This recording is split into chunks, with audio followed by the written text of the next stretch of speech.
But no one really thinks of the business side to running a gym.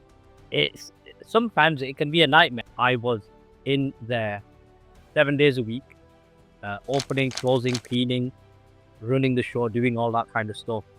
You founded it literally the year after the whole COVID stuff hit. Having the backing of Amir, has that helped you a lot? My experience of Amir is a bit of an anomaly. I think the younger generation don't quite understand who he is or the impact. How do you spot a champion?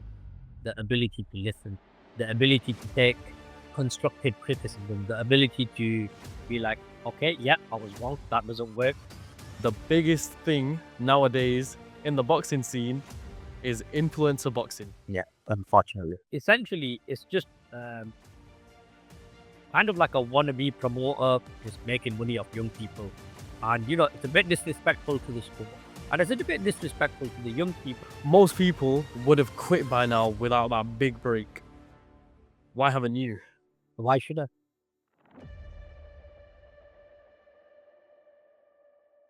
Hello everyone, welcome to the 8th episode of the FMU Founders Mindset Unfiltered podcast. I'm joined here today with a guest who has nearly 20 years of experience as a boxing coach. He has a boxing gym called Round4Round, which has received all types of awards for boxing, positive contribution to sport, and community inclusion as well.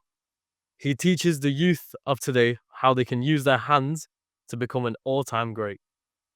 And speaking of, he has also worked very closely with the likes of Amir Khan, ensuring that his strength and conditioning is always top-notch during training camps. But his CV doesn't just stop there though. On top of all of this, he is also an actor, starring/working in the likes of Hollyoaks, Coronation Street, and has even won awards for some of his work, including a comedy called We Are Not Alone. Without further ado, I would love to welcome Ashif Ashik onto the podcast. Ash, it's lovely to have you join us today. Thank you for having me. You're very welcome. How are we doing today? All good? Yeah, all good. Just saying it'd be a lot better if the sun was out, but can't always be sunny. Typical UK weather. Let's get straight into it. Ash, boxing or acting? Both, because I want everything. But if you had to choose just one to do for the rest of your life, what would you choose? Oh, you already put me on the spot and we've just started. You know what? I'd probably have to go with boxing. Why is that? For a number of reasons, the enjoyment, the training aspect, in the ring, outside of the ring, stuff behind the scenes, but also the impact, the lasting impact that you make on an individual, and that stays with them forever. Just recently, I had a young lad approach me in the town centre, and he was like, "Hey, do you remember me?" And I looked at him, and obviously he was a little bit older, and I could remember him. He used to be at one of the other boxing clubs that I was at a long time ago, and he was like, "Oh, and I heard you doing boxing classes again." And I'm like, "Yeah, I'm at Round4Round." He's like, "Oh, that's brilliant. Can I bring my son?"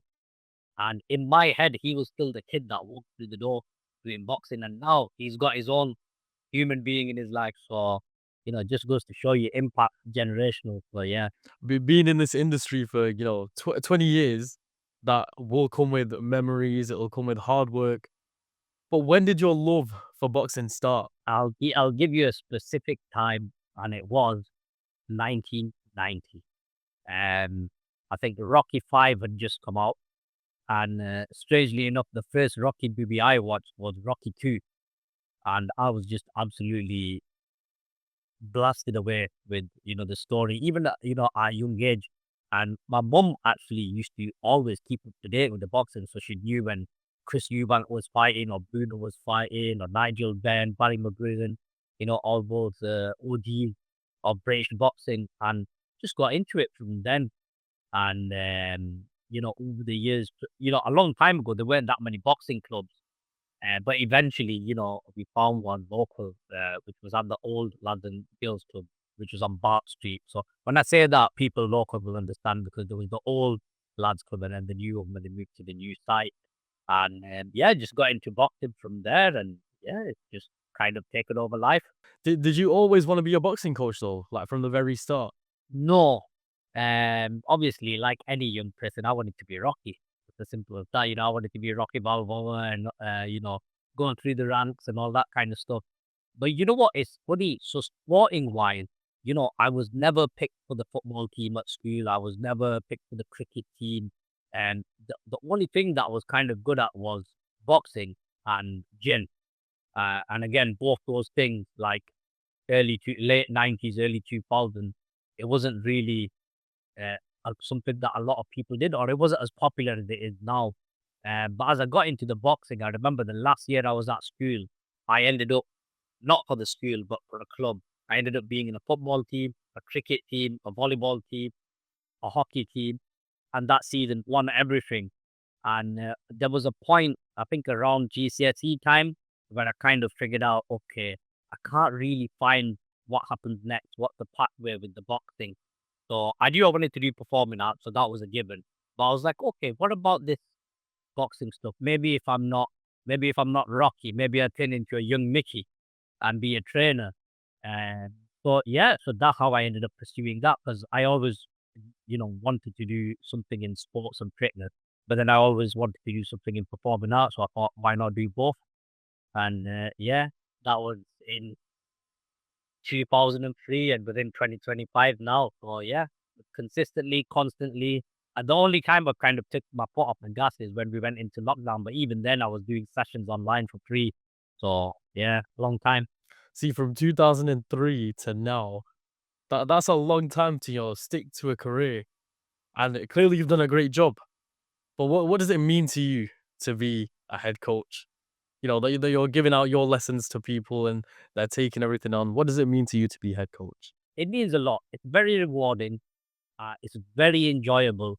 And, I was very fortunate that I had parents that said, they didn't do the typical, stereotypical South Asian parent, like you're going to be a doctor or an engineer. My mom and dad were very, look, the world's changing and technology is moving forward. Try and find something that you enjoy and find something that you're good at.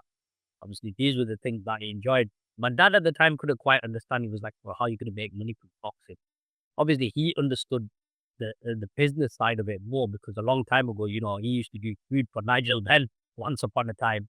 And, he got to learn about the business side of boxing, which I think even now a lot of people don't quite understand. And but I just thought, you know what, I found something I enjoy. I really like doing it. Right? How can I make this a career? Because all the glitz and glam that comes very much later on when you're at high level, elite level, professional boxing. At grassroots level, you it's got to be something that you're really passionate about, and otherwise, you're not gonna last in that field. Now, for a lot of people, when the word gym is said, they think of strength, they think of working out, they think of cardio, but no one really thinks of the business side to running a gym. You've got your own round for round. What is that logistical side of running the gym like?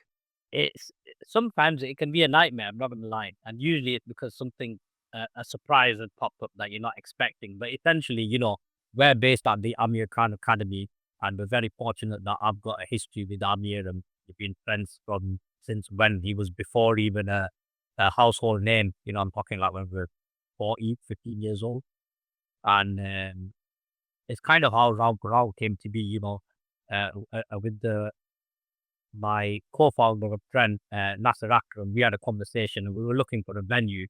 We spoke to Abir and he's like, I've got a gym, there's nothing happening with it. So I was like, okay, logistically, I think I can make this work. So we signed up a little lease and we took over the building. So logistically, what it looks like to run a boxing gym. So running a boxing gym 101, you need to pay your rent, you need to pay your business rates or some type of rate, your electric, your water, your gas, and then you need your equipment.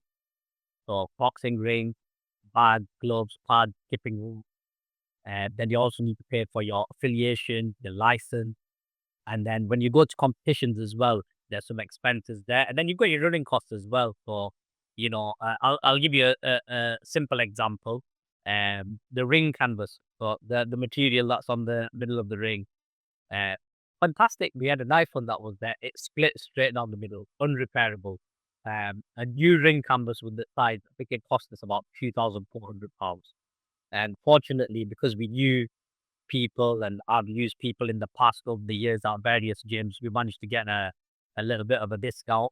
And so that helped. But, people don't realize sometimes a boiler might go, the ring canvas, chains for the bags, a new bag, gloves, ropes. There's a lot of perishables there. Like, I mean, ropes, if they're getting used every day and they get used properly, yeah, you're going to need some new ropes in a couple of months' time. So, yeah, I wish it was a lot easier. But yeah, like any business, there's your regular costs and then your ongoing costs. Now, as you just said, there's a lot of investments that have to be made to not just open the gym, but to keep it going. How hard is it to raise that capital then? And was it hard for you to raise that capital to start the gym? Um, yes and no, and I'm gonna say right time, right place, right scenario. And so when I had the conversation with my partner and co-founder Nasir Akram, I was like, we need to make this self-sustainable. I'm quite confident we will know within the next like 6 months if it's self-sustainable or not. Um, but this is around 3 years ago, literally this time 3 years ago. So I told Matt that, look, I think it's going to cost X amount. And Matt did the figures. He's better with this type of stuff than me. I get a bit flustered with it. But I just come off the back of a lot of filming. So I did a lot of commercials. I've done a lot of small parts on TV shows, one-liners, etc. So I had quite a bit of what I'd call my disposable income stuff that, mum that I can spend on whatever. So I told Matt, like, if we just use that as a pot, and again, Nas, bless him, he probably wouldn't want me to say this, but I am gonna say it, he put some money in that kitty as well. We'll call it a kitty. And then that's what we use to start off the first, I'd say probably 9 months.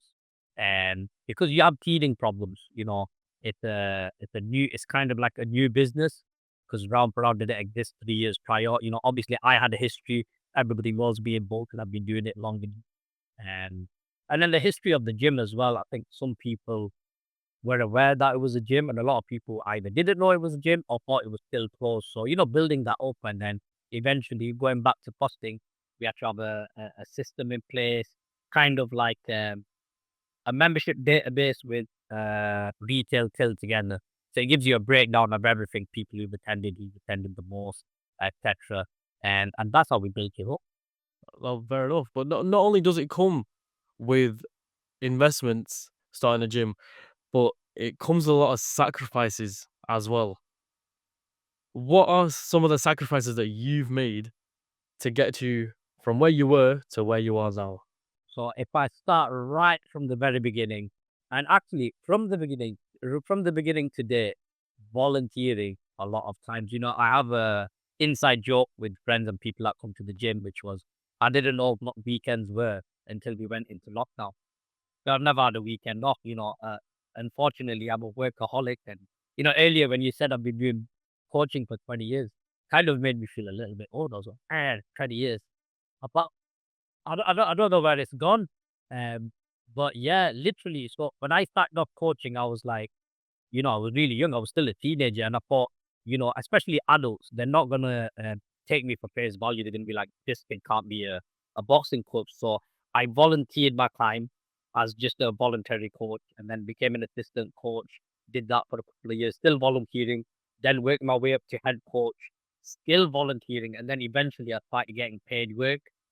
And and then I ended up at Bolton Lads and Girls Club where I was a member. I left there. Amir ended up opening clubs ABC when he was at kind of like at the peak of his professional career. Well, at the start of his career and the peak. So he opened it around 2007, 2008. I was there for about 2, 3 years. Um, and then I kind of fell out of love with boxing. And then I ended up having a kickboxing academy, really successful, was doing really well. By the time I got into the third year, it was like, wow, we've got an established membership base and we're doing well. The building went up for sale. I ended up back at Bolton Lads and Girls Club. I ended up being the head of boxing there. And then fast forward to now and at Round4Round. And it's about the time, I always tell people like, everybody's got different disposable time. And I think when you're a lot younger, I always advise people do any type of volunteering. Like even if you want to be a teacher, I would always suggest sports coaching because you're dealing with young people and juniors and even young adults when they're a heightened emotional state. And if you can do that well, then when you do teaching, which is another one of my trades in my kit bag, prior to Round4Round, I was teaching at a secondary school in Bolton. And but I think, volunteering is really important. You get a feel for it, but also you understand the logistics of it because let's say hypothetically you're volunteering at a boxing club and today Bob will going for the fight and his fight's in an hour away, travel time, and his fight's at 7 o'clock and you get there at 6. Even though his fight might be at 7, you might not leave that venue till 9, 10, 11. So by the time you get back, 12, 1 o'clock. And I think that's a lot of the things that people don't see or realize behind the scenes. And again, even just the day to day, the cleaning up, the tidying up, the bloody tissues in the bucket, or somebody thrown up and missed the toilet and they're thrown up on the floor, and you can see what they've had for lunch. Um, so yeah, it can be time consuming, but if you love it, you enjoy it, and you genuinely have that time. And like I said, I think when you're a bit younger, you have a lot potentially have a lot less responsibilities and you have a little bit more disposable time. And yeah, I think that's one of the keys. Well, I was gonna say with Round for Round, you founded it literally the year after the whole COVID stuff hit, and everyone knows COVID was a time where we saw most, if not some businesses fail, or it was at their worst times. How risky was that move? It was very risky, quite risky, because again, we were a typical gym. We were genuinely doing it. The two main areas we were doing it for the community and for grassroots boxing. Now, from a business perspective, from a commercial perspective, it's like, well, that's not going to work. How does it make money? How are you going to make money? How are you going to cover the cost? How are you going to be self-sustainable? And I think a lot of people did come over to me and said, Ash, you're good at what you're doing, but it's not going to work. And I have this really weird thing in my head. It's not weird. I think it's just the 16-year-old version of me that still exists in my head. And when somebody said it can't be done, and then I want to be like, no, no, no, no, no. I made it work. But, I'd say the first almost a year, I was in there 7 days a week, opening, closing, cleaning, running the show, doing all that kind of stuff. But, you know, fortunately, and through really good organization and through really good networking, and we now have a team of 10. So, there's myself and Nas and another 8 members of the team that collectively, make what Around for Round is, because, you hear this term thrown around a lot that I'm a self-made man, but I did this on my own. I always like to say you are the sum total of everybody you've met and, team together, everybody can achieve more. So, when, people say, well, yeah, you've got a gym like more our gym, meaning the team and the community. Because that was one of the things for the gym, we wanted to make everybody that walked in feel like a champion, feel like a superstar. I'd say feel like Rocky Balboa, but most of this generation don't know who Rocky is. They just think he's the old guy from Creed. So it's like, okay, then you can be Adonis Creed. Um, but yeah, make everybody feel like a superstar, make an impact in the ring, out of the ring. And, along with all the other things that we do, like the mentoring, the community fitness, and the mental health workshop, the safe spaces, I think all those things together, all those different parts of the timetable, all those different people who are part of the team have enabled us to get to the year 3. And, now we've got a team of 10. We've got more than one head coach, but not just myself. There's 2 other head coaches. I got my professional license. One of the other coaches got their professional license. And yeah, we just keep moving forward and chipping away. You're fortunate enough to have such a close knit group that gets you, gets you through those intense times with running the gym. Now, I'd class myself as a boxing fan, and I know that during training camp, things can get very intense. That's when all hands are on deck. Now, I want to know exactly, just for the viewers that might not, understand how boxing works, how intense is training camp and preparation for a big fight? It can be very intense. And I think I'm gonna be a pain in people's backside when I say this, but I used to have a teacher, and I'm sure everybody's had a teacher like this, that always used to say, "Fail to prepare, prepare to fail." And he used to do the countdown towards an exam. And some people used to panic about it, but he got those of us who want to listen in a really good headspace. That look, you've got X amount of time for X amount of working. It might look like this, it might look like that, it might be a timetable, etc. And we kind of do the same thing with boxes. So, there's more than one way to cook an egg. What might be right for one person might not be right for another person. But what we try and do collectively is always keep our boxes fit, strong. They have targets to work towards. And then with their weight, they're always quite close to fight weight, because that means when it gets closer to the fight or closer to a bout or closer to a championship, effectively they don't need to like kill themselves to make weight. It's like, oh well, I'm only a kilo and a half over. I've got 3 weeks left. It's like, okay, we adjust the diet, we adjust the training, we periodize it. And then when they get to the fight, they get to the competition, they don't have the stress of, oh, I feel tired, this is hurting, or I feel dehydrated. And I get it. Some people do it the old school way. And if that works for them, I'm not here to criticize that. I've seen the old school way. I've done the old school way where back in the day, a coach would make you wear a bin bag underneath your tracksuit. You'd go running, and all sorts of things. But again, when I decided I was going to become a boxing coach, I didn't want to just be a boxing coach. So at the same time, and over the years, I went away and did my fitness instructing, gym management, nutrition, dietitian, supplementation, um, strength and conditioning, and all those qualifications and experience together. For me personally, anyway, a simple example would be this: me and you could go to the gym, and you could show me how you currently bench press, and I'd just watch you, I'd just observe you for 2 sets, and I would be able to analyze that and explain to you, for your body, for your limb length, for your frame, for your bone structure, your muscle bellies, the tendons, XYZ would be the best hand placement. This would be the best depth. This would be the best place to contract, depending on what we're working on. And everybody in the team's got a specialty like that. So we've got Mike, who's a really good technician, really good with pad work. We've got Abs, who's a former amateur champion and a former professional champion, professional boxer. And we've got our female coach, who's got quite a few years experience. We've got Arbaz, who's somebody that we've mentored. And I'll speak about him later, because he's somebody that's quite close to us. I'm quite close to the Round4Round story, both in and out of the gym. Another really good coach, really good with young people. And I'm going to take a little bit credit for that, because he's seen enough sessions over the years with me and kids and how I interact. Um, and we've got other members of the team, Sean, Abba, and just collectively, everybody's got like almost like a special superpower, if you want to call it that.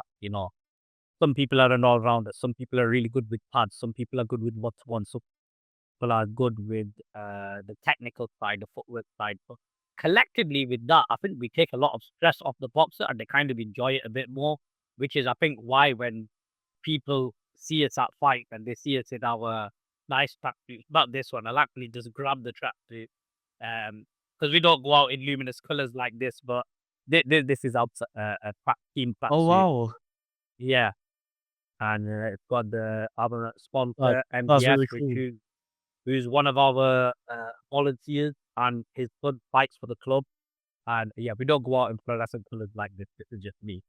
Um, But yeah, I think it enables us to, when we go to fight, the people recognize us because they see the round for round man, and they kind of look at the team and they're like, they're serious, but they're smiling. They look like they're ready to fight, but they're having fun, and they don't quite get it. And I think part of that is that periodized training, where essentially we're not hammering these young fighters day in, day out. There's a structure to it: the fitness side, the conditioning side, strength side, and then the technical ability. And like I said, as it gets closer to fight night or competition time, they're a lot more comfortable, they're a lot more confident, and they go out and enjoy it. So yeah, when fighters see that their coaches, excuse me, when their coaches are confident in themselves and in their skills that they can share. I think that, yeah, it does interest that confidence in the fighter, and also to the people watching, it'll kind of convince them to join you guys as well because you know exactly what you're doing. Now, you've got many people coming in for help with maybe boxing and even fitness as well. But Ash, how do you spot a champion? What are the traits in a champion? I think as a coach, I think as a trainer, when you've been in it long enough, you have an eye for it. Like you can just see and you that's the one, that one's gonna make it. I think the traits though, the main thing, it is grit, it is determination, it is dedication.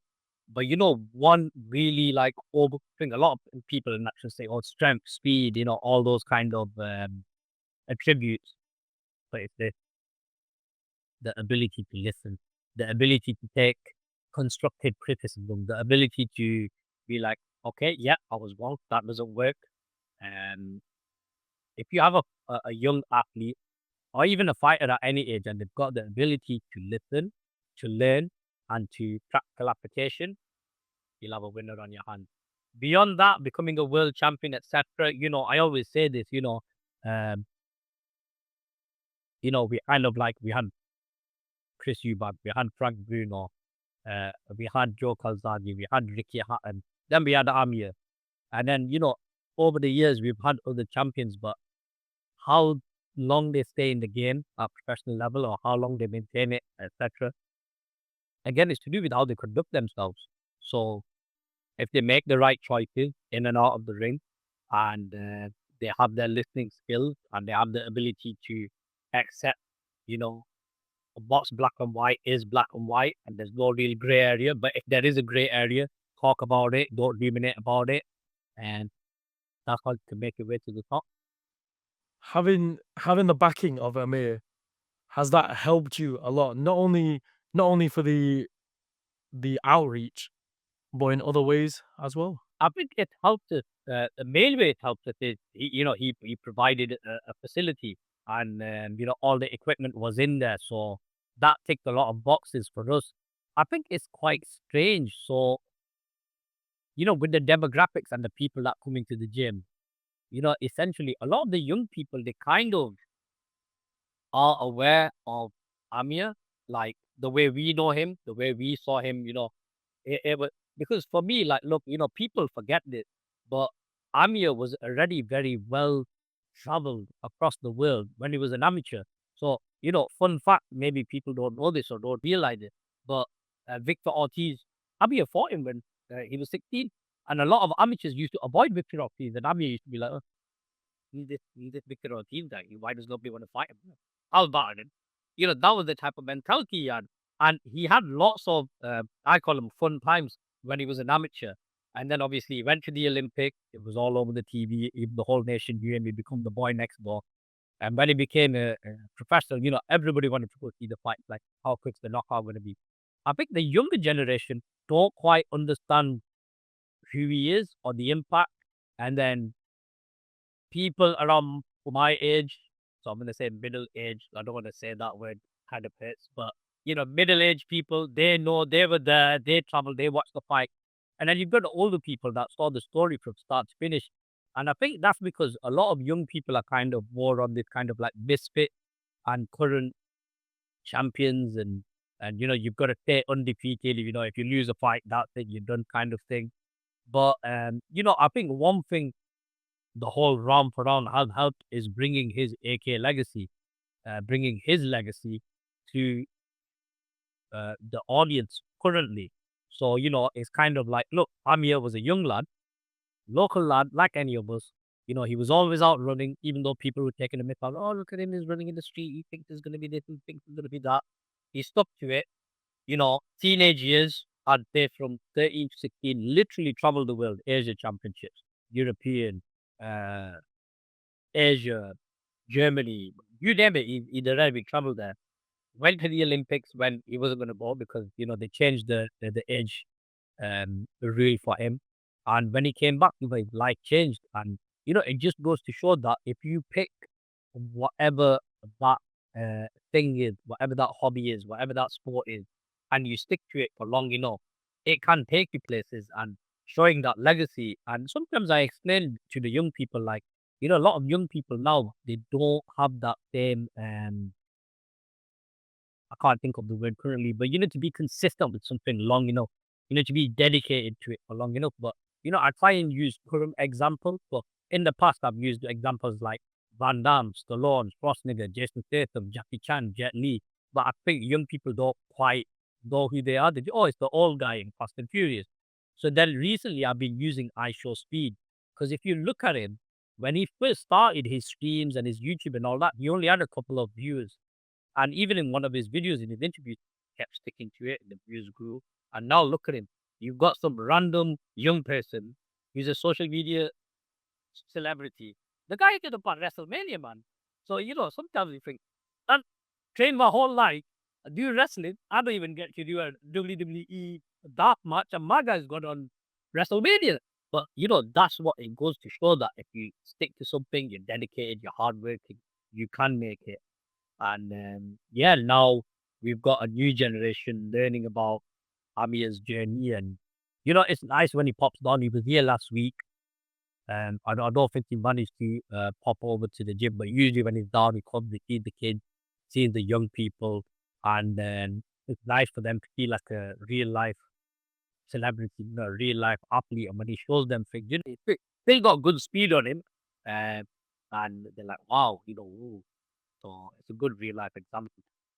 I think we all know that Amir's created such an amazing legacy because we've all seen him go from his Olympic level to what he was a few years ago, and that just continuing that and making his big name. It was amazing to see. But working with such a huge name as Amir Khan, that must come with a lot of immense pressure because there's certain standards that you have to upkeep in the views of the public.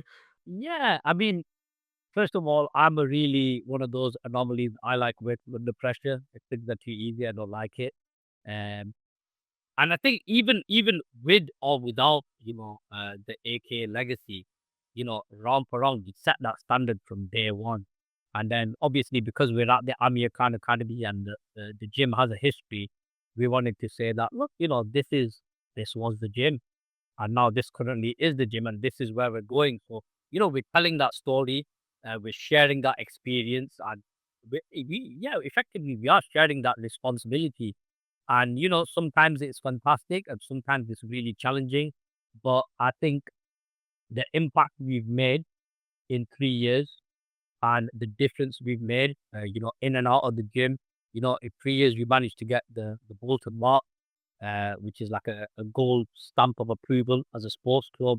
We got our a big certificate, a manual from England Boxing to say, yeah, where the being need.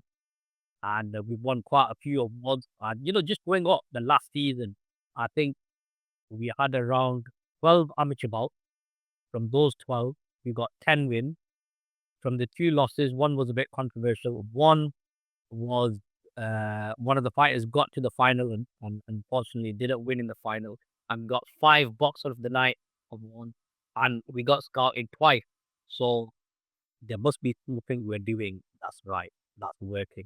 And again, it's the team, it's the plan, structure, and it's that development along with the progress just moving. We're here and we just always keep taking it to another level. How much of Amir do you actually see in the gym? Is it just his name on the wall, or does he genuinely come in and interact with the gym and the community? Yeah, I mean, obviously, he doesn't live in the UK anymore. He lives in Dubai, where it's a little bit more sunny than it is here. And sometimes he might be in the UK for maybe commentary on a fight, or maybe he's at an event. And provided he's got that disposable time, he will pop over to the gym. He'll see the amateurs, he'll see the boxers. He'll spend a little bit of time with them. And but even for those that don't get to see him, because he isn't in the UK as much as he used to be back in the day. There's a massive mural of him on the back wall, so you can't exactly miss it.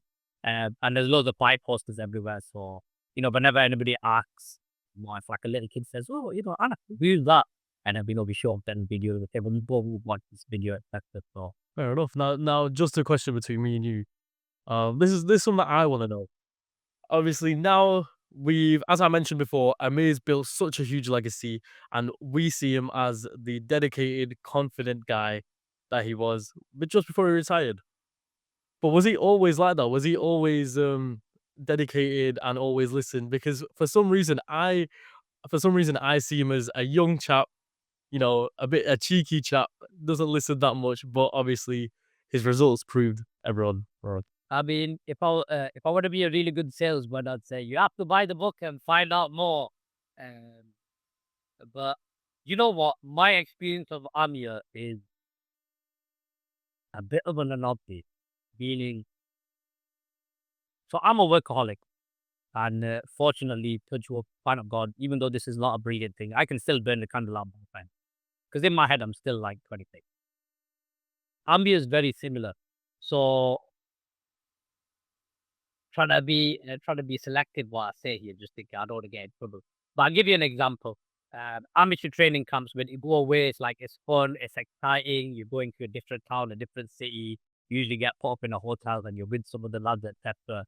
He could basically stay up all night, uh, whatever, yeah, stay up all night, and then he'll know that there'll be a run at 7 a.m. And you know what? Maybe get 1-2 hours sleep. Go for the run at 7 a.m. and still bluff everybody. And people couldn't get their head around it. And I think it is to do with, when you really enjoy something and you really want it and you're not stressed about it, the stress you've got is the excitement, the thrill, the adrenaline, the buzz. It's very hard to use. It's very hard to beat a person like that. So yeah, there's many stories, and some of them stories I'm part of. But I'll just say, yeah, he's got that unique ability to, some people can do a training session and they need a nap, and that's it. They need a rest and all that kind of stuff. We could both do a training session, and then within an hour we're out chilling, doing whatever. We're out eating junk.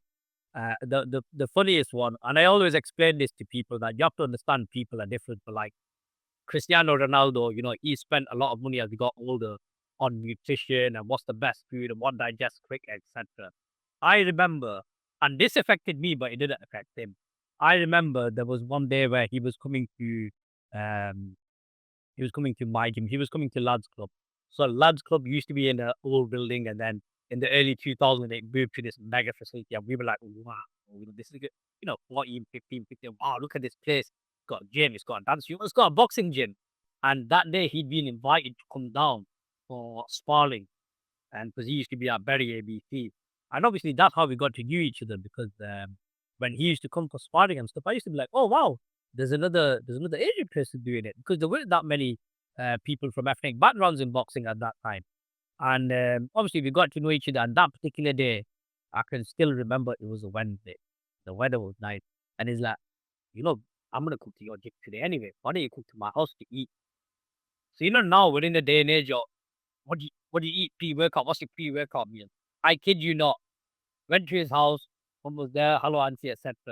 And she brought this plate down in front of us. And it wasn't a plate, it was more like one of them oval dishes that you put biryani on, yeah? And there was just a pyramid of seekh kebab, yeah? And then a big, like 1 kg of canned tomato ketchup was put down, and a big, I don't know if they still do it, but you might remember the big, weird shaped 3-liter Coca-Cola. And I was like, thank you, auntie. And he's like, how should I say this? Gets pin and all. I was bewildered by it. I was like, you gonna eat this before gym? And he's like, yeah, you get energy, man. We'll smash it, smash everybody in sparring. And then I'm like eating it really slowly, yeah. Firstly, because I don't generally eat spicy food, and my head couldn't accept it. It was like, Yeah. it's like, I can't eat a seekh kebab button. He's like, what do you eat before you go gym? And I was like, my mum bakes me something like I'm on sandwich or something with cucumbers. Then I have a black coffee. I've always had black coffee, and I have a bottle of water. And it's like, no, it doesn't matter. Have these kebabs. I kid you not. By that an hour later, we've got in the gym. We've warmed up. I'm still warming up because I can feel it still sitting there. I'm like, Yeah. I'm gonna come out. he's in the ring, smashing everybody and sparring and just laughing. He's sweating a lot. He's got like the meat sweats going on. But I was just like, wow. And people are built different.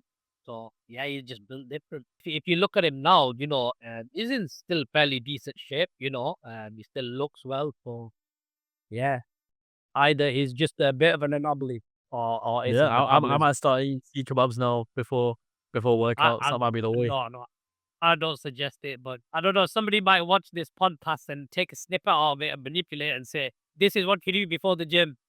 So yeah, fun times, fun times. Yeah, man. Now, you mentioned that you've known him well before his name was big. What's the story? How did you guys meet, and what's your relationship? So yeah, so I mean, look, you gotta look a long time ago. If you were into boxing and you got to know of an amateur boxer, usually they'd come in your local paper.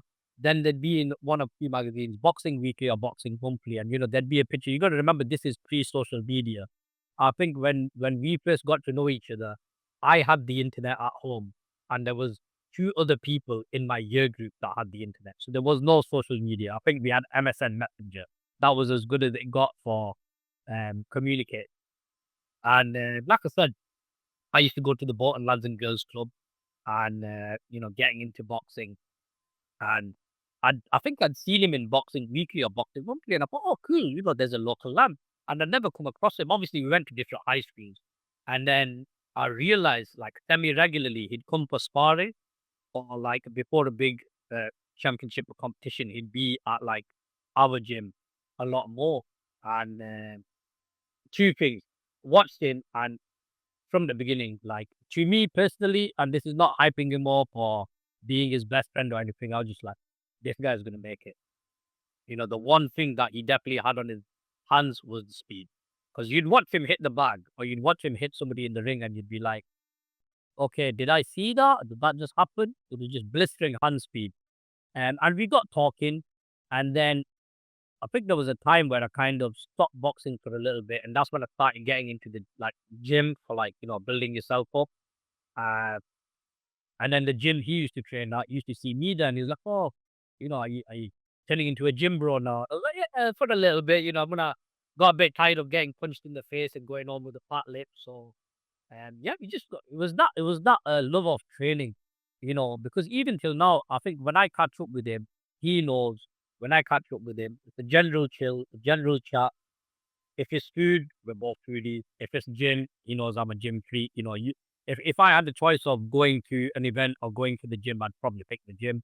Um, and yeah, that's something that's always stayed. So that's how we got to know each other. And then sometimes he'd ask me about, what do you think about such and such a training or such and such an exercise? Because I became really engrossed with the science behind the training, the anatomy, the physiology, what works, the central nervous system. And I did that for a number of reasons. One, I felt like, and again, no disrespect to anybody, but I felt like every general trainer was about protein, carbs, fat, this is your cardio, this is your weights, done. I wanted to be more in depth, more thorough, and found out what actually worked. And then we try stuff, practice it, and then go in the gym. Were you a bit quicker? Were you a bit stronger? And I think that love of training just brought us together. And touch wood, thank God, never fallen out, never had an argument. And I think when you have those boundaries and there's that respect for each other and that mutual understanding, yeah, it's fine. Now, Ash, in the boxing scene, there's many things that will influence the youth of today to maybe try it out and maybe join a gym. But I think me and you can both agree the biggest thing nowadays in the boxing scene is influencer boxing. Yeah, unfortunately. Now, okay. Now, I was going to say there's two sides to this influencer boxing. The first side being it's it not good for the scene, it's kind of taking that professional, how do you say, the professionality away from the boxers who have been in the scene for so long. But the other side is that it's bringing so many people into the sport, and it's actually making people now talk about boxing more. All I'm hearing on social media is now about boxing. What's your view on influencer boxing? When I say unfortunately, like you just mentioned, for me it's a balanced argument, and I'll quickly go over both of them. When I say unfortunately, I think I'm more so, unfortunately, because of this promotion type boxing, which is kind of rolled off the back of influencer boxing. So I think influencer boxing essentially, look, it's bringing a new audience. It's bringing people to boxing that wouldn't watch it or wouldn't try it.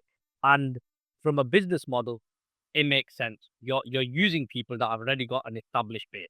So if I'm Joe Blogs and I've got 100 um, viewers or likes or whatever it is in social media, well, you know what? If only half of them come, that's 50 tickets sold.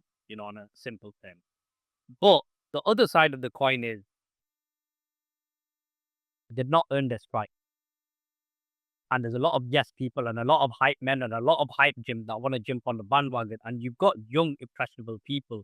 So you could have a gym over here that's got an amateur national champion, traveled all over England. It's going to be European champion soon. But you've got a gym over here, uh, you know, they've got Mr. Picato, and because he's fantastic on social media, and now he's going to have a boxing match, and that gym's training him, they must be the best, and he must be the best. And then it kind of takes people down one or two routes. I think, look, the main positive influence of boxing, you're getting people attracted, watching, viewing, trying boxing that normally wouldn't, but the understanding's not there. And then the other side of it is, you've got people that have trained their whole life and they're working towards becoming a professional. And some of them have become a professional. And then it's bittersweet for them because they've earned their stripes, they've got to the top, but now they're not earning as much money as the influencers. And then I think that's where people kind of get a bit bitter and disheartened and all that kind of stuff.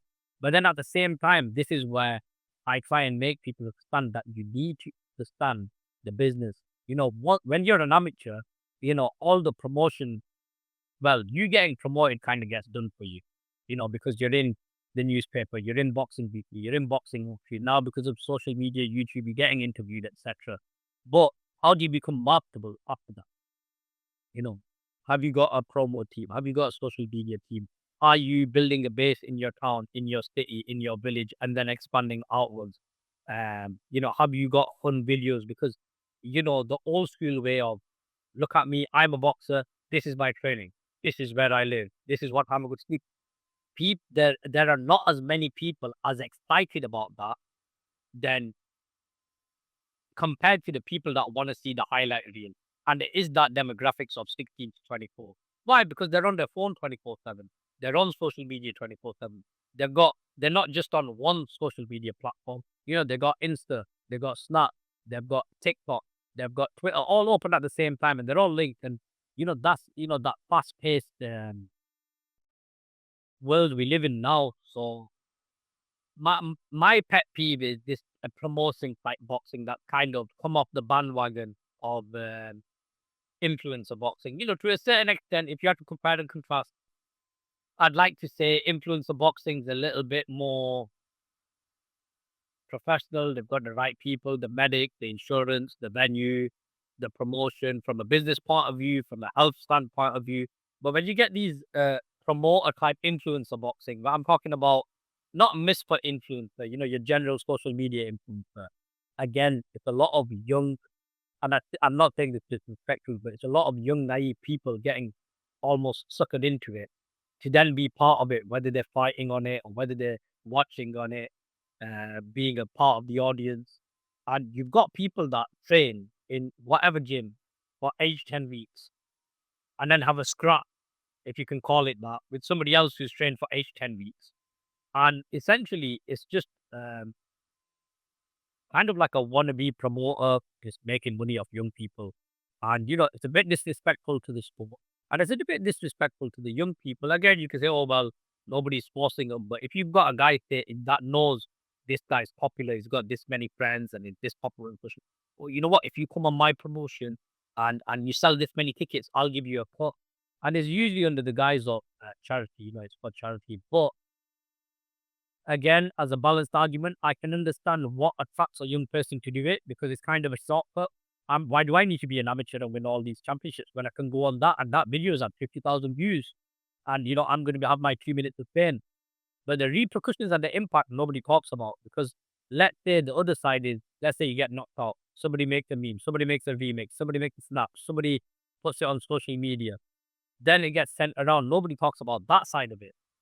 But you know, and essentially it's white collar boxing, which is not here, not there. You know, I've all my view on it has always been white collar is something for charity, and it's done by people who are kind of too old to be an amateur. They've passed the age, or you know, they've done it a bit in the past, and they want to do it now. And there's that safety net. But you know, unfortunately, over the years, there has been some tragedy, where somebody's got seriously hurt or even died. Or you know, this is the world we live in now. Now, I want to switch up the topics a little bit because we've been talking a lot about boxing, but you've got a completely different career on your hands as you're an actor. What got you into acting? Well, first of all, I'm an actor, but at the moment, I'm about Joey for friends because I'm going through a lot of auditions, but not much is happening at the moment. It's a bit of a quiet period at the moment. But I think, you know, I could talk from when I was about two. I think I was in some type of reception class when I was 2.5 because I could talk, like I could sing, and I could go for a wee wee on my own and all that kind of stuff. And whenever there was any type of recital or reading a book out loud or a performance, an assembly, a Christmas performance or a end of summer performance, um, I'd always kind of be the main part. So I remember in primary school when we did the play about Father Christmas, I was Father Christmas, you know. And I think throughout I was always kind of one of the main characters, apart from my final year in primary school where we did a Pinocchio play. And I wasn't Pinocchio, and I was a bit disappointed. There was a very encouraging teacher who seen me literally from 3 all the way to 11. And she's like, listen, don't worry. She could tell I was upset about it. I was 11, innit? I wanted to be Pinocchio. You know, them things are important when you're a kid. And she was like, you're going to be Jiminy Cricket. And Jiminy Cricket's got a big song and dance number in the middle. So, you know, don't worry about it. And, you know, parents always came to my performances, always supported it. Got to secondary school, when you pick your options, everybody's like, I'm going to pick technology. I'm going to pick IT. Oh, I'm going to pick drama. So, why? So I want to be different. I want to do it. And it'll be a different group of people because I think generally people pick their options based on their friends. I was like, no, I'm picking my options based on what I want to do. And so stuck to it. Um, Ended up going to drama school, theatre school, uh, voice coaching, voice acting, doing all these things, workshop, and just stuck to it. Just stuck to it. And whenever there was an opportunity to perform or be part of an event, etc., I remember one of the first ones I did, and it was with a gentleman by the name of Victor Self, who got the Saffron Group, a really good business networking. He does really good business networking events, but a long time ago, he did a fashion show, and he was like, "Ethan, you know, you're gonna be in it." And we had the Royal William Shakespeare Royal Exchange Theatre, all the stuff for Hamlet, for really exquisite, heavy garments. And just off the back of that, I just stuck at it. But you got to remember again, this is 20 plus years ago. My mindset was different because I was younger, and there weren't that many people of ethnic backgrounds on TV. So the only ones we knew were like East is East, and maybe the odd Asian person in East, Coronation Street, Dave, who's been in it forever. And I just pursued it, you know, didn't give up on it, but also knew when I needed to do something else. So I'd always do the sports regardless. And then I was always studying. I mean, even now I'm studying. I'm at uni right now, as well. So I've always done my studying, done my sport, and then had some type of job on the side, which then enables me to chase the acting, to chase the boxing, to chase event. Yeah. Now, you've had this passion for acting for quite some time now, but I think it was from 2011 that you started appearing in shows and advertisements, but often as extras. Most people would have quit by now without that big break. Why haven't you? Why should I? Again, it comes back to that thing. Why should I? And if somebody says, "Oh, you should leave it now," because don't get me wrong, I'll give you an example. Bolton's a small town. Everybody knows each other, and everybody likes being in everybody's business. Somebody will see me on the background in Curry and be really happy and send me like, "Oh, was that you of Curry?" And then I'll have the opposite side, the other side of the coin. "Oh, but you were only in the background. It wasn't really a big speaking part." But for me personally, I'll give Coronation Street as an example. Travel time is 15-20 minutes away from me if there's no traffic. Everybody knows me there, Captain Crew, more crew than cat. It's a very easy day, it's very comfortable. Sometimes I finish dead early. Sometimes they give me extra work, so I end up doing 2, 3 episodes in one day, which is better money-wise. And again, it's 15, 20 minutes to come back home. So hopefully, God willing, there's never an emergency. But say there was, because I look after my parents as well. And I can come back very quickly. So, going back to that question now, why would I not give up? I did loads of background work, loads of tidbits, and then I think 2011, I ended up on an independent drama called The End, with the Z-N. And it's still available on Amazon for about £22 on DVD. If anybody wants to watch it, because yeah, everybody always asks me why is it not on YouTube. So this is funny. So when it actually came out, we had a special company or whatever that if anybody uploaded an episode or a clip, it'd get taken down within 24 hours. So it started off as a web series. I had a small part. And then over the course of about a year, we ended up filming a pilot that went to America. This is pre-Top Boy and all that kind of stuff. So we thought, oh, we've got a nice product here. Nitty gritty, set in Manchester, Asian family, mixed race family, English family, police, the community, knife crime, drugs, grooming, all this well ahead of its time. We did the pilot. It kind of got well received, but it didn't get picked up. Got rewritten, and we ended up doing 4 episodes.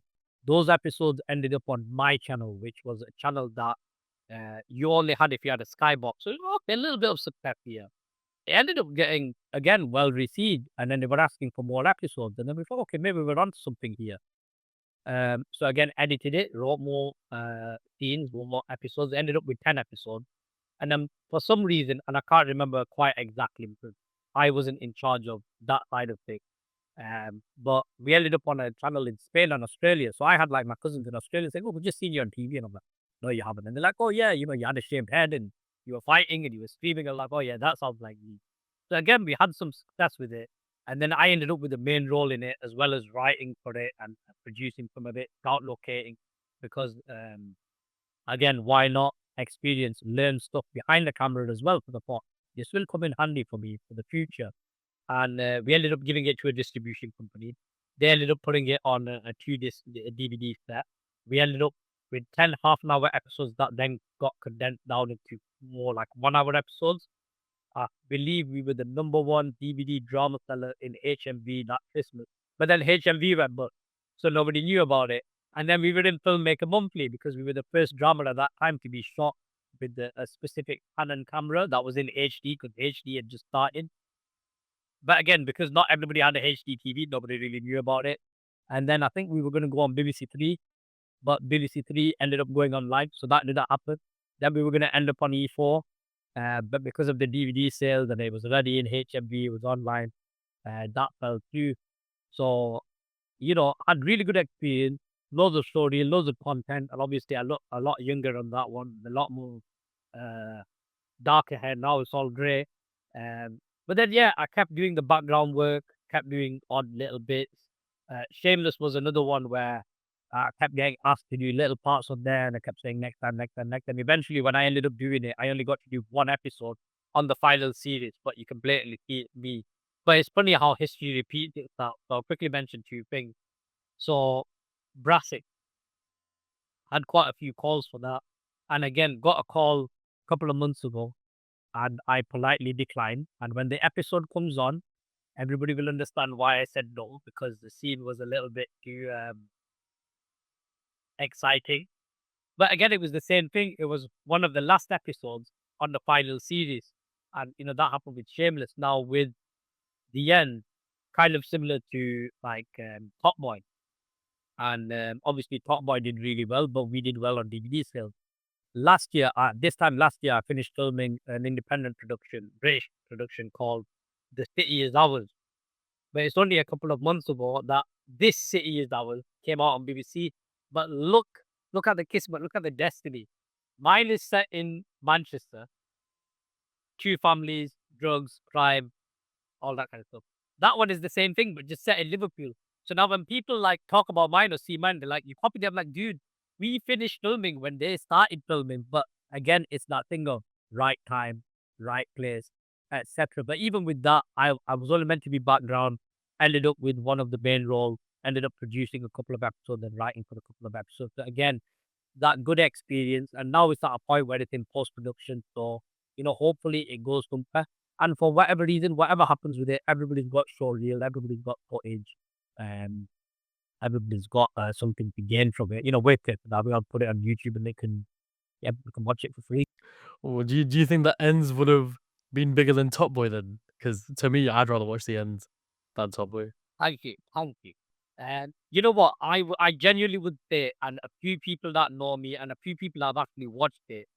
If it came out now with the right promotion, I think it'd be all over everything because the theme that we explored then, you got to remember this was 2011, 2012, grooming, drugs, mixed race relationships, um, abusive relationships, losing a parent, knife crime, gun crime.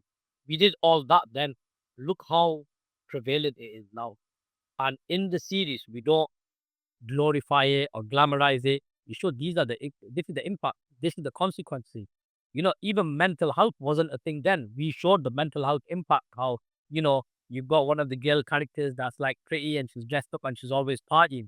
But then, something happens to her and she's all alone at home and she's just hugging herself in the shower, water running over her and she's losing it.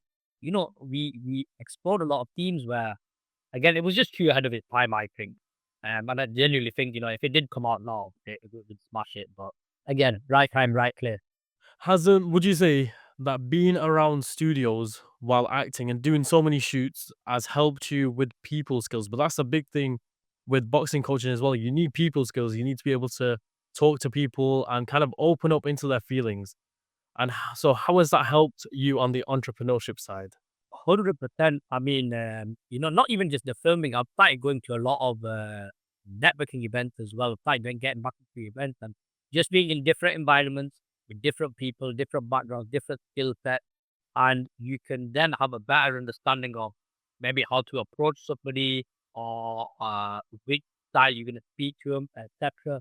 And yeah, it definitely helps. I always tell people you never stop learning. If you think you know everything, I'm sorry, you've lost already. We're always learning. And as well, now we're in a different time. So put it this way, when I did Shameless, when you were in the green room, even though I was only there for a day, it was a lot of camaraderie, a lot of people trying to, do you want to breathe? Oh, where have you come from, etc. Now, there's a lot of that. And some people, they actually do want you to approach them. And some people, they don't want to be approached at all. But my trick is this, my mom and dad have always told me, whether you're in a good mood, you're in a bad mood, something's happened, something's not happened, always smile. Start with smile. Even if you're in retail, it really bums me now where you go into a retail shop, there's hardly anybody smiling. Everybody's in mood. Everybody's smiling. Everybody got a pain in the backside or whatever. But if you start off with that smile, you can actually cheer somebody up. It makes their day, and it's like, oh, sometimes it goes the opposite. Oh, what you switch people about? Oh, well, they've just put extra donuts on the side if you want one. Again, you've got a bit of an icebreaker. So I always say smile, food and drink, because you feed somebody or you water somebody, always make them feel a bit happy and find that common ground. And again, you never know who you'll speak to or who you'll meet. I'll give you a quick example. I think it was last year, maybe the year before, 24, 23. But I was filming for a gentleman in Moscow. So I had a small part that ended up coming into a speaking role. And they're like, Ash, you could go for a break, but we need to get you in your costume. So can they enter wardrobe? Do you wear there? And I'm like, yeah, because it was in Space Studios in Manchester. And they built the whole set. It was brilliant. They built the set outside and inside.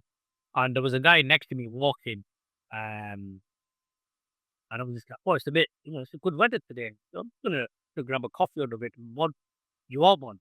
The guy just smiled at me and walked off. But you got to remember, I was in my own world. And I'll be honest with you, it was first thing in the morning. So I wasn't really awake, but I've got a good way of hiding that. And when I got my copy and sat down, one of the other background artists, this woman, she's bumped into me a few times and she's went, have you just been speaking to him? Oh, you're not meant to do that. I just started laughing at her. Oh, what are you on about? I'm taking a coffee. I was like, That was that was Ewan McGregor. You're not meant to talk to the main cast. And then I looked at him after when we went back on the scene, because we had a scene where he's opposite me about 10 meters and he's looking at me, giving me like a spectacle cloud, and I've got to tell this fellow, I think he was like a Politburo, or no, he was the hotel manager. I've got to tell him, the girl is me. So it's all okay. And he looked at me and he gave me that nod, like, yeah, you didn't realize it was me. And I didn't, but I don't get starstruck. And that's one thing. Again, with my father a long time ago, he used to run a cinema a very long time ago.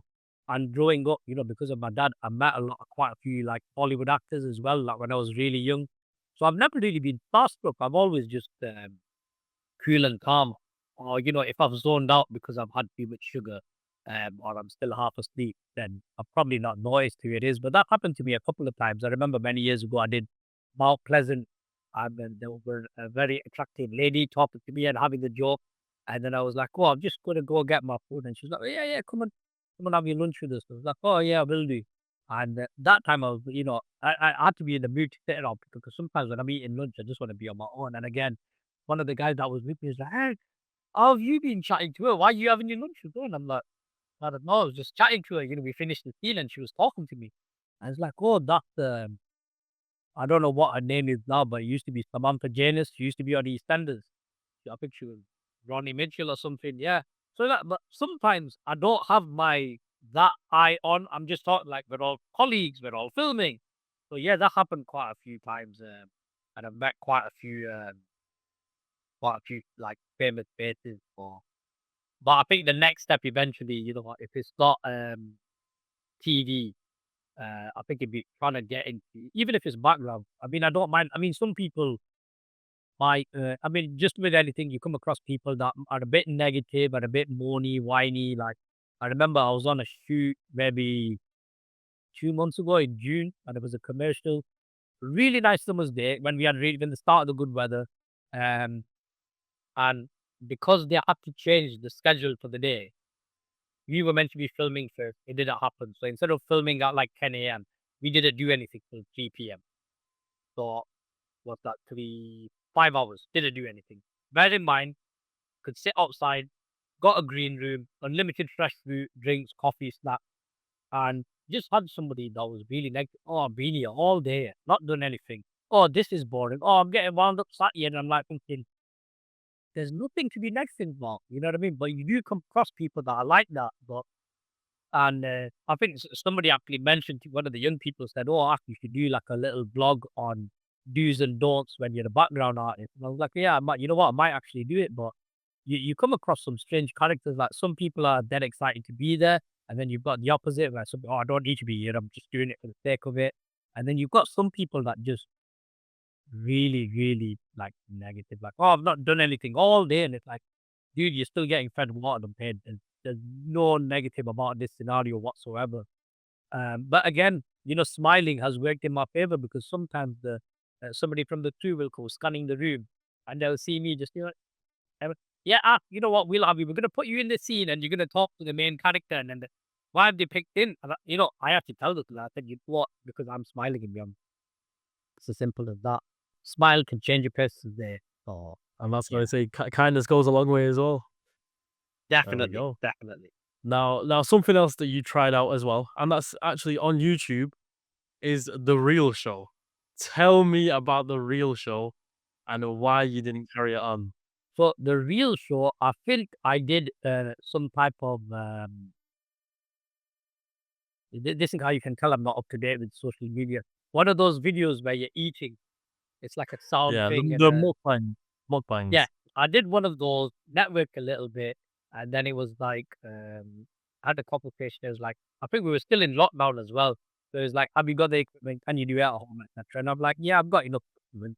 And I was like, okay, let's trial one. And quite a few people tuned in live, which was surprising, and quite a lot of people watched it after, like when it went on YouTube, like not watched later. And it was just like a bit like a fun for all show, talking a little about TV, music, sport, and as well, it gives me a chance to be as creative as I want to be. And I think a lot of my friends, they were like, they actually said, "Can you do more?" I was like, "Why do like my kids like it when you make faces and do voices and all that kind of stuff." I was gonna say your energy on that is amazing.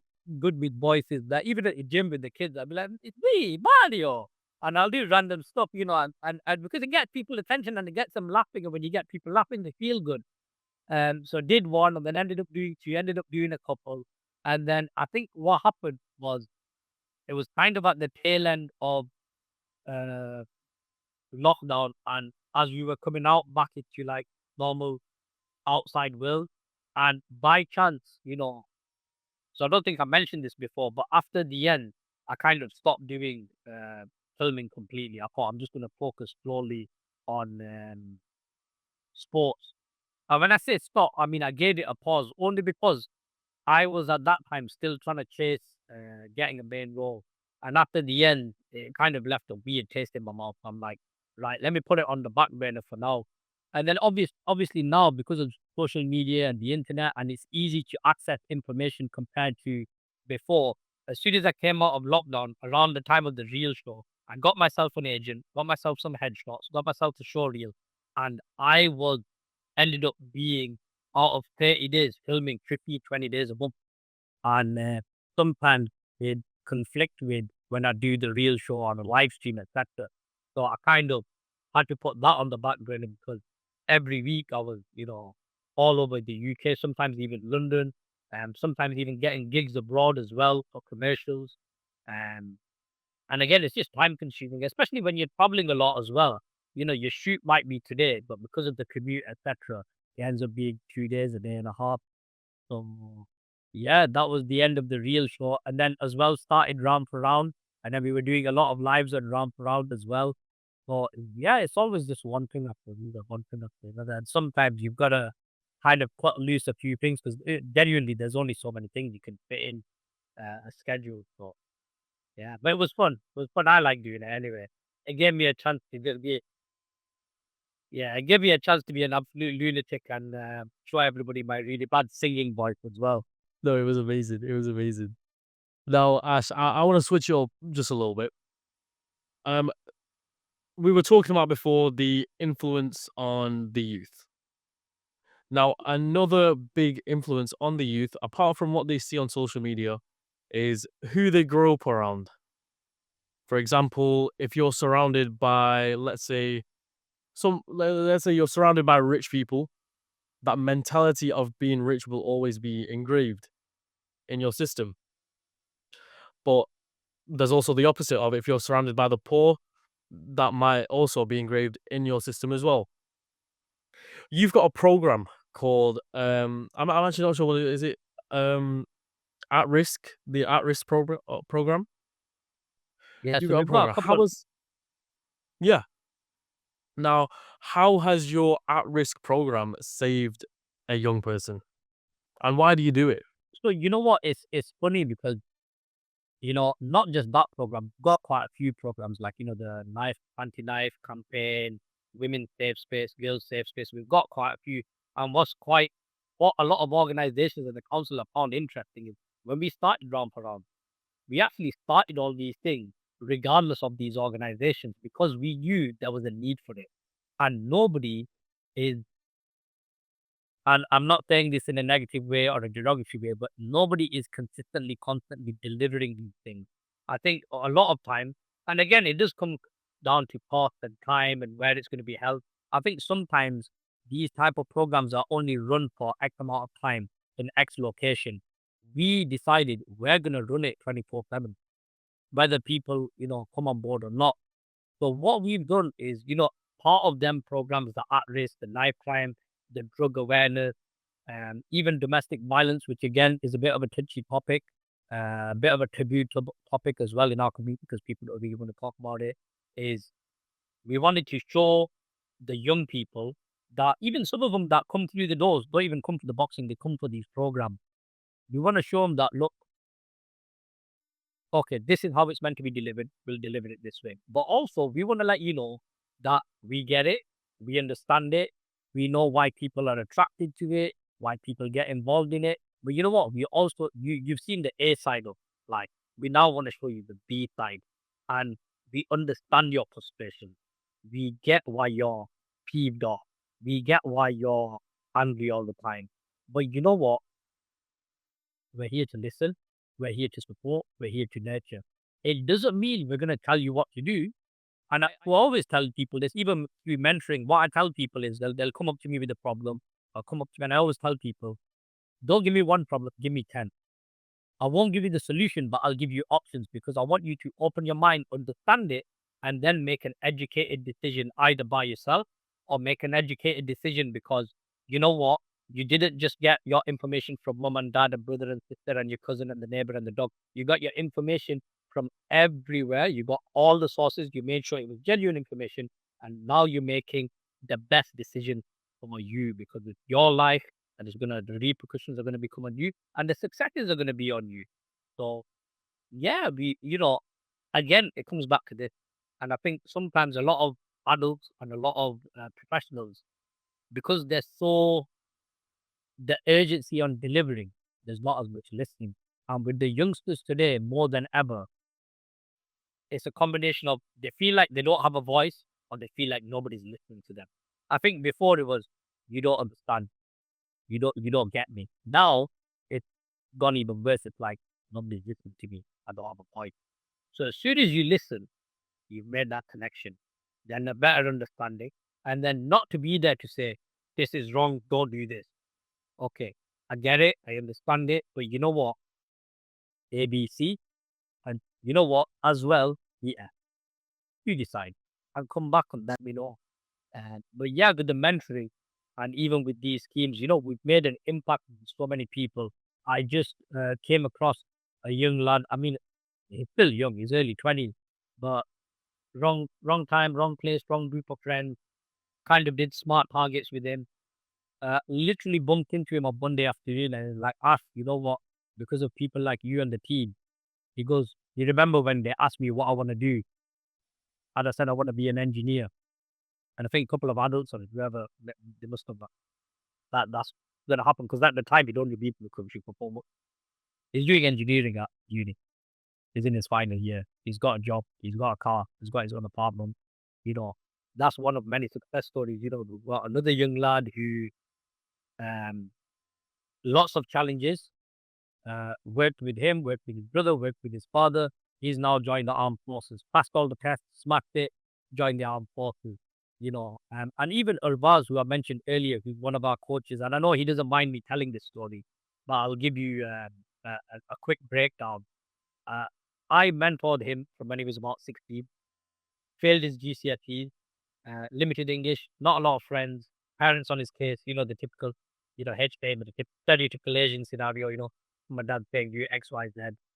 Went to college, restart everything, continued mentoring, got him into boxing, got him so much into boxing that he not only loved the sport, but he loved coaching. So got him into coaching. He's now a coach as well. Went to college, restart everything, went to uni, uh, made mistakes like any human, but through uni and decided, right, I need to switch up the course and it, came back to it. And he's now a chartered accountant and he's got his own car and he's stuck on the right path. Um, and it's funny how things happen because of him, I reconnected with Nat, who's the co-founder with me. So Ava, we call him Buzz, he ended up coaching these kids. And the father was like, "Oh, I really like your coaching style. How did you learn and etc." And he goes, "Oh, this guy called Ah, he was a trainer." And the guy was like, "Oh, you've been after Bolton, like Amir Khan Gym."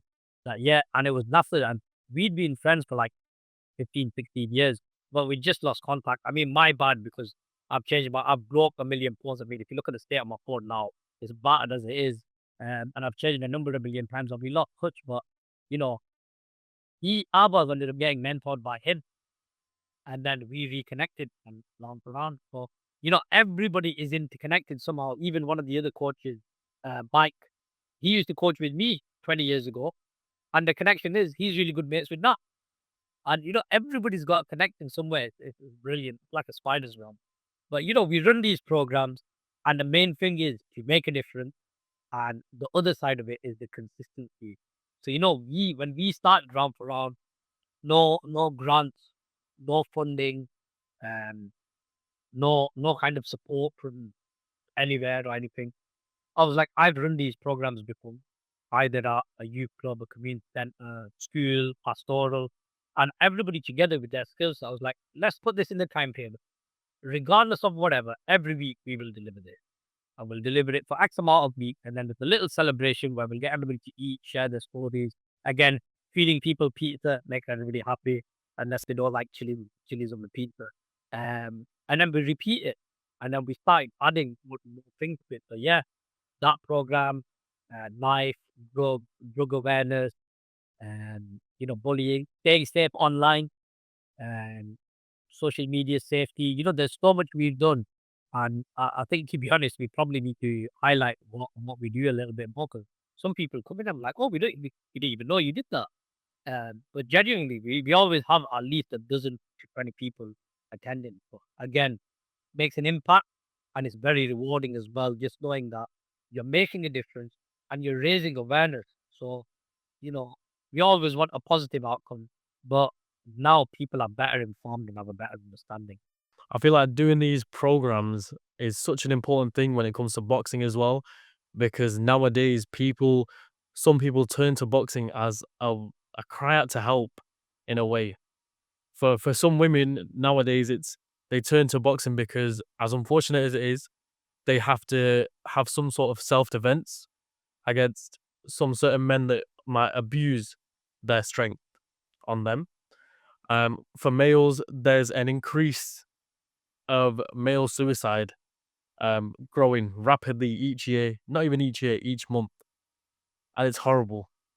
So, how does boxing help with people's mental health? It helps them in a number of ways. Um, so, it brings people together. Boxing the engagement too, but it's not the be all end all. So, we might have one of our adults, mixed adult boxing session, but because of the demographics and who's in it and the mood they're in and all that, it might turn into a fitness session. It might turn into a stretching session. So boxing is the thing that brought them there at that location. And then it's the conversations that happen, because people feel comfortable and realize, oh, they don't feel like the odd one out there. We're all here. There's some common ground, whatever that is. Like, I might not tell you fully, or might take time for me to share it. But because of that common ground and it's a safe space, we always say, whatever gets said in the gym stays in the gym. It's a simple as, unless it's a safeguarding issue, then it's different. We let them know that, look, this is a safeguarding issue. We are going to have to notify X, Y, Z, etc. But, for people to come out of their shell. And, with a lot of people, sometimes it's just getting it off their chest. Make a very big difference. Once they've got it off their chest, they're like, okay, I feel better. I'm a different person.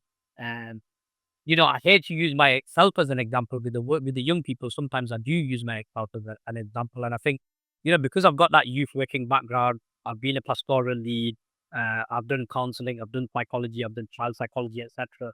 For a long time, for as long as I've known, actually from teenage years, um, I know I can talk to my mom and dad about everything and anything, and usually I do. But there's some things I just won't talk about. But the thing that has always helped me has been the gym. Because no matter how good a day I'm having, how bad a day, I've eaten too much, I've not eaten, I've slept, whatever it is, when I go to the gym, I mean, now I don't do as much boxing. If I'm going to lift 50 kilos, that 50 kilos is always going to be 50 kilos. It doesn't care whether I'm hearty, son, whatever. And once I've achieved that and I feel good, it's like, some things come out. But like I said, what works for one doesn't work for another. I always tell young people, if you want to get something off your chest, no matter how silly or minuscule you might think it is, feel free to tell me. And you know what? Don't tell me one thing, tell me 10 things. Before you know it, they're chatting to me for half an hour. So again, it's that thing, breaking down barriers, listening, and effective communication. And it's brilliant having all these conversations. But again, for me, it comes back down to, I've been working with kids and young people since I was a teenager till now, 20 years. And I've seen the evolution and the changes because of internet, social media, different types of messaging apps. I think life before Snapchat was brilliant. I think life before WhatsApp was brilliant. I think the best time was when we had BlackBerry Messenger. because the only way you could have my BBM is if you had a BBM. Otherwise, you couldn't have mine.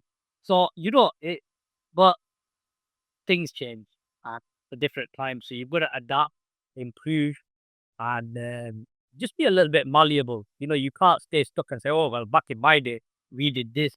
No, I'll be honest. I think before people had thicker skin, and now it's like they don't, and it's a strange times because somebody can type words and that can affect you a lot. But essentially, if you're in school and you have a fight with somebody, it's a fight, it's done. You either become best friends or you never become friends again. People talk about it for a week or two and then it's forgotten about. But now when it's on this, sometimes it's there forever. And that's a very big impact, if somebody does a theme, a video, a remix, a YouTube, a stat, whatever junk and punk they're using. So, communication is really, really important and having people come down, open up. And then sometimes we go the opposite way. We make them work so hard that they throw up in the back week, and they're like, you know what? I feel great, and they forgot about their problem because they're so concerned that they threw up. And then and even our adult session, we started off with only 3-4 adult houses, about 10 to 15 of them. Sana runs a brilliant women's only session. She's been doing girls only for the last 2 years, and she started the women's session, I think, like 2 weeks ago. First session, 12 women. We're only meant to be there for an hour. They were there for an hour and a half. So, all these things make the difference. And networking, again,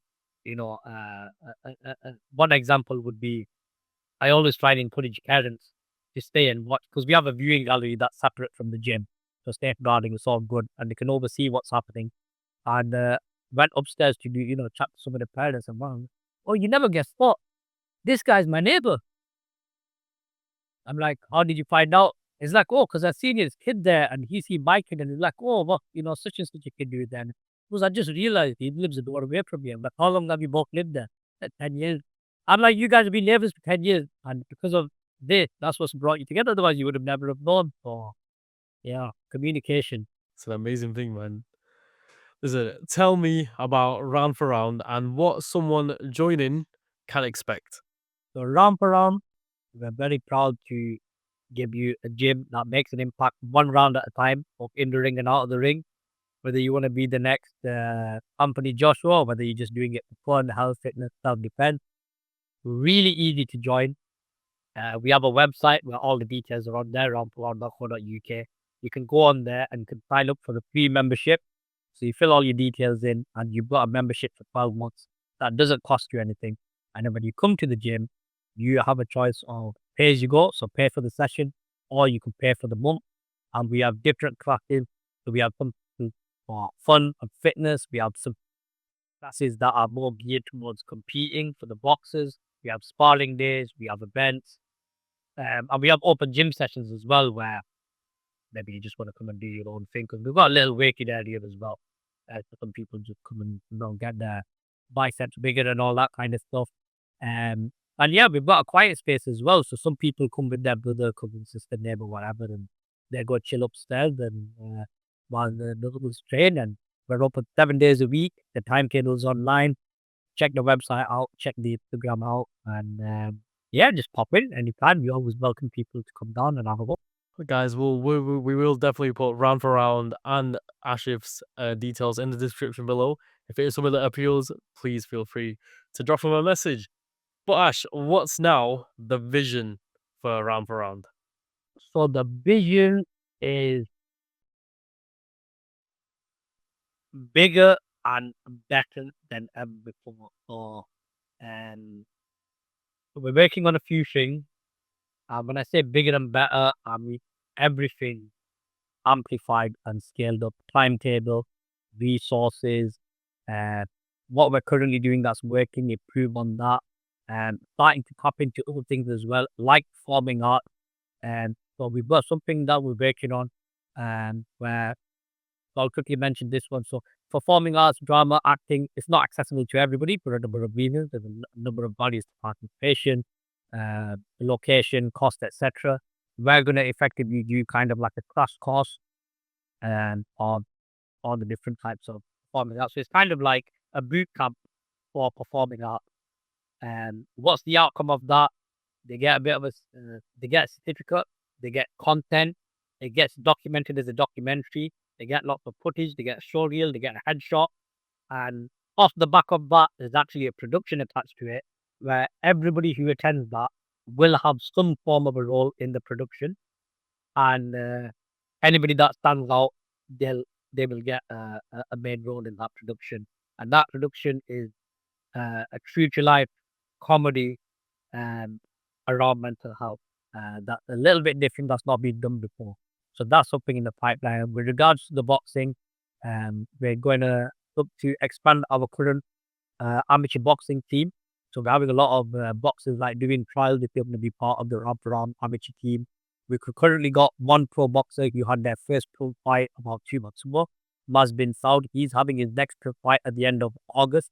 So we're working with him, supporting him, providing the training, etc. So we'll be expanding our professional training camp where it'll be twofold. Some people, general public, can come and experience a professional training camp, or training, professional boxers training boot camp, and then we will have the professional boxers boot camp just for the pro boxers as well. So it doesn't people don't disturb each other.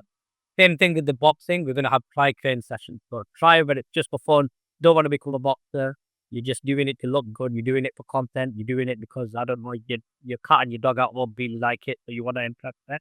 And we'll also have the training sessions where it's geared towards becoming a boxer, becoming an athlete. And when I say becoming an athlete, we actually look at the 2 football teams, an under-11 team for Monton, and we actually look after the Bolton Wanderers football club. So as part of their development, they go to athletic, they go to gymnastics, and they go to boxing. So we're actually catering for a lot more sports-specific training. So we've got like a rugby player, tennis player, etc. How did they improve their performance? So it's not just your typical fitness training.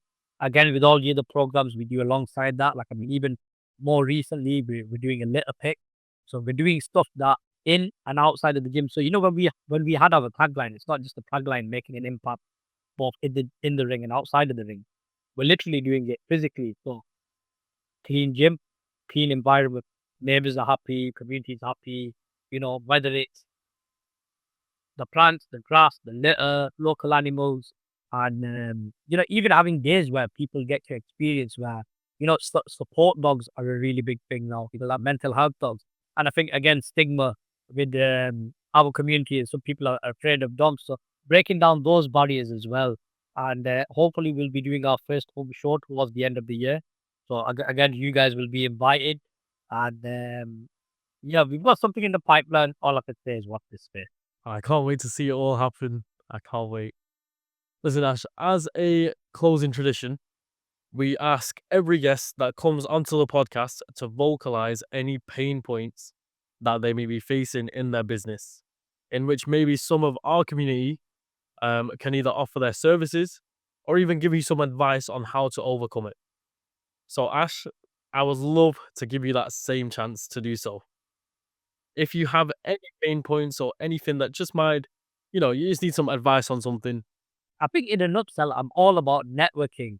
And I think, going off our social media posts, some of our posts organically have reached like 100 to 500,000 views. That's a really big audience. I'm all about local businesses as well. So anybody in the Northwest that, come and share the adventure, share the stories and stuff. People always talk about sponsors and all that kind of stuff, but I'm like, support us in any way you can.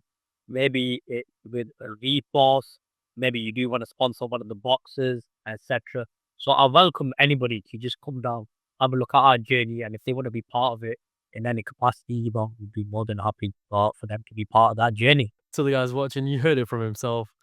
Please make sure to either leave a comment if you want to join this. Ash's descriptions or Ash's details are also in the description. If you want to drop him a message, please feel free to do so. Now, Ash, it's been an absolute pleasure having you on today's episode. What you've said, you're an inspiration to all the wannabe boxers, and hopefully to the youth that wants to take that next step, they'll come straight to you. Yeah, worst case scenario, they'll copy my funny hairstyle. Let's hope I might By do the it as by well. the way, I've only got this because I filmed something about a month ago, and I need to look the same. So hence the braids have gone back in. Okay. What's a normal hairstyle? Normal hairstyle is just keep it back, a bit of a ponytail, because big fan of Steven Seagal, but not that any of this generation will know who that is. But yeah, Oh, if you don't know, get to know. Listen, Ash, once again, thank you so much. I wish you nothing but the best of luck in the future. And to the audience, thank you so much for watching today's episode. And please stay tuned for more. Don't forget to subscribe, and we'll see you guys later.